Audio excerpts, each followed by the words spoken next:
सियासी मैदान की हर बड़ी खबर से आगाह रहने के लिए हमारे चैनल आजाद सियासत को सब्सक्राइब करें और बेल आइकन को प्रेस करें।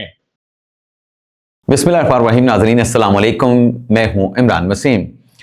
नाज़रीन, मिलिट्री कोर्ट्स की जानिब से 60 मुल्ज़मान जो कि 9 मई के केसेस में गिरफ्तार किए गए थे और मिलिट्री कस्टडी में थे, उनके फैसले भी आज फील्ड जनरल कोर्ट मार्शल की जानिब से अनाउंस कर दिए गए हैं।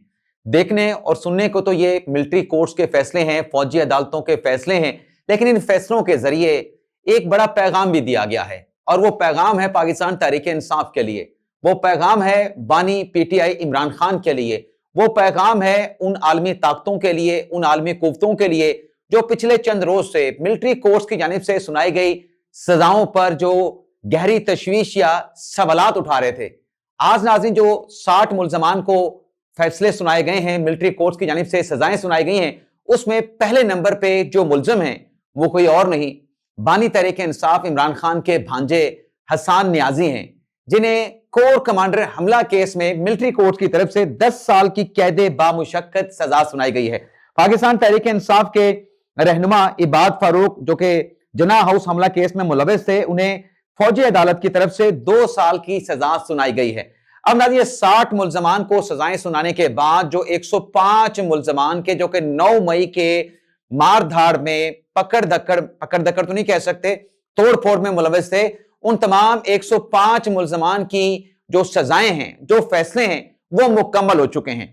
पहले 20 मुल्ज़मान के फैसले सुनाए गए 9 मई के हवाले से, फिर 25 मुल्ज़मान के 9 मई के हवाले से फैसले सुनाए गए। बाकी जो 60 रहते थे, उन 60 मुल्ज़मान के भी आज अदालत ने फैसले सुना दिए हैं और मिलिट्री कोर्ट से, फौजी अदालतों से फैसले आने के बाद ये मुल्ज़मान नहीं, ये मुजरमान बन चुके हैं। नाज़रीन, आईएसपीआर की जानिब से जो अलामिया जारी किया गया है, उस अलामिया के मंदरजात भी आपके साथ हम शेयर करेंगे, लेकिन पैगाम क्या दिया गया है। ये जो फैसले आज फौजी अदालतों से आए हैं, इसके जरिए पैगाम यह दिया गया है, जो यूरोपीय यूनियन की तरफ से, जो बरतानिया की तरफ से और जो अमेरिका की तरफ से गहरी तशवीश का इजहार किया जा रहा था और मिलिट्री कोर्ट्स के फैसलों पर सवालात उठाए जा रहे थे कि ये तो आजाद अदालतें नहीं होती, यहां पर तो फेयर ट्रायल का हक नहीं मिलता, यहां पर तो जो लीगल प्रोसीजर है उसको फॉलो नहीं किया जाता। तो 25 मुल्ज़मान के जब फैसले सुनाए गए थे, उसके बाद आज 60 मुल्ज़मान को इस केस में कन्विक्ट कर देना, 9 मई के केसेस में सजाएं सुना देना, ये उन आलमी ताकतों, आलमी कुव्वतों को भी पैगाम है कि रियासत पाकिस्तान जो है, पाकिस्तान की रिट पर किसी किस्म का कंप्रोमाइज नहीं करेगी। और पिछली मर्तबा जो आईएसपीआर की जानिब से नाज़रीन अलामिया जारी किया गया था, उसमें तो यहां तक भी कहा गया था कि असल जो 9 मई के मंसूबा साज हैं, जो मास्टरमाइंड हैं, उनको जब तक कानून के कटहरे में नहीं लाया जाएगा, उनको जब सजाएं नहीं होंगी, इंसाफ का प्रोसेस जो है वो मुकम्मल नहीं होगा। अब पाकिस्तान तहरीक इंसाफ बानी पीटीआई की तरफ से मिलिट्री कोर्ट्स की जानिब से जो सजाएं सुनाई गई, उन पर सवालात उठाए जा रहे थे, उंगलियां उठाई जा रही थी, यानी आलमी ताकतें, आलमी कुव्वतें तो सवालात उठा ही रही थी।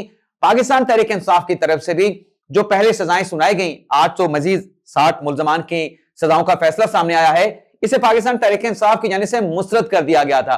अभी जो फैसले मुस्तरद करने वाले सियासी जमात के रहनुमा हैं, इनसे सवाल पूछा जा रहा है और सवाल पूछना बनता भी है।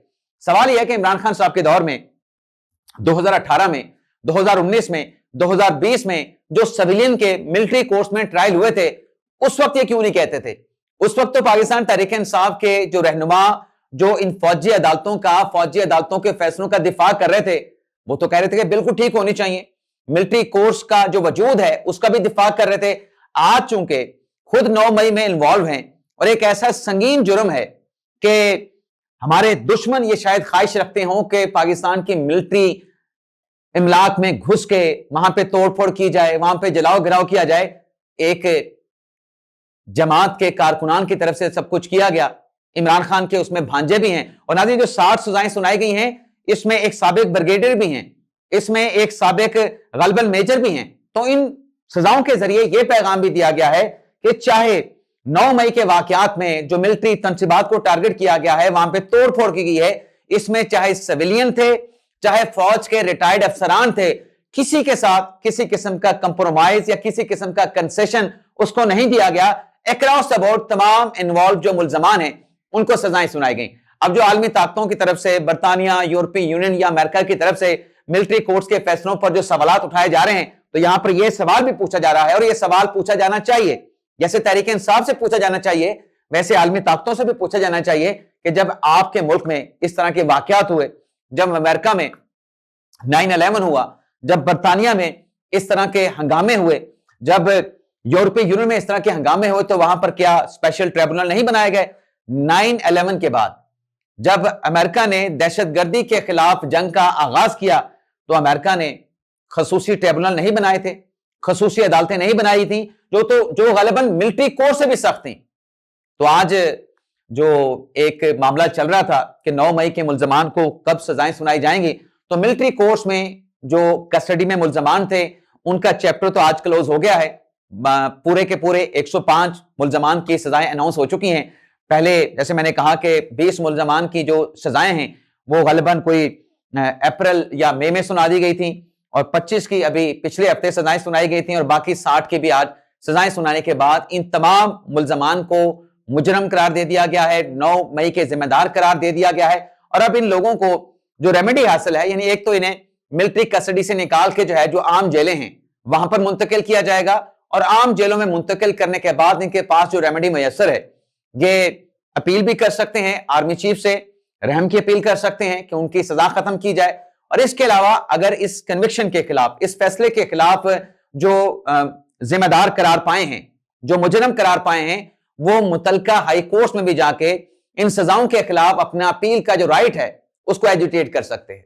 और अब नाज़रीन, मैं जो इदादो शुमार, जो तफसीलात आपकी खिदमत में पेश करने जा रहा हूं, आप सुन के हैरान रह जाएंगे और फिर यह सवाल उठेगा कि आज जो मिलिट्री कोर्ट्स की सजाओं पर सवालात उठा रहे थे, माजी में वो क्यों खामोश बैठे रहे। अब आप देखें, अब तक के जो इदादो शुमार हैं 1972 से अगर हम काउंट करें, 1972 से लेके आज 2023 तक जो है 1875 सिविलियन को जो है मिलिट्री कोर्ट्स की जानिब से कन्विक्ट किया गया है। तो ये पहले क्यों खामोश थे?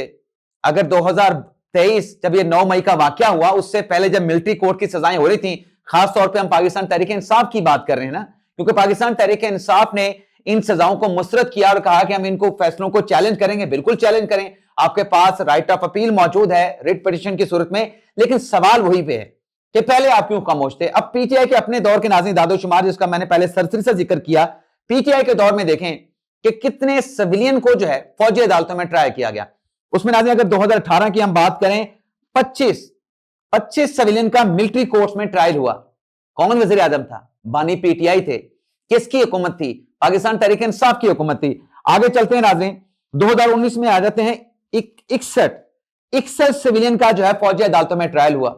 वजीर आजम इमरान खान थे, हुकूमत पाकिस्तान तहरीक इंसाफ की थी, मरकज में भी, पंजाब में भी, खैबर पख्तूनख्वा में भी इनके अपने लीडर इन सजाओं का दिफा करते थे।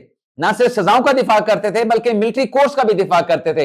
अब 2020 में आ जाते हैं, 2020 में 46 सिविलियन का ट्रायल हुआ, 2021 में 36 सिविलियन का मिलिट्री कोर्ट में ट्रायल किया गया, यानी उनका फील्ड जनरल कोर्ट मार्शल हुआ, और 2022 में 12 सिविलियन का।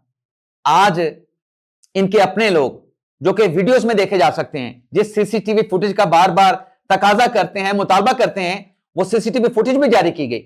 उसमें जो चेहरे नजर आ रहे हैं वो पाकिस्तान तहरीक इंसाफ के लोग नजर आ रहे हैं, पाकिस्तान तहरीक इंसाफ के कारकुनान नजर आ रहे हैं, एक सियासी जमात के रहनुमा नजर आ रहे हैं, इमरान खान के भांजे नजर आ रहे हैं, तहरीक इंसाफ के बाद फारूक नजर आ रहे हैं।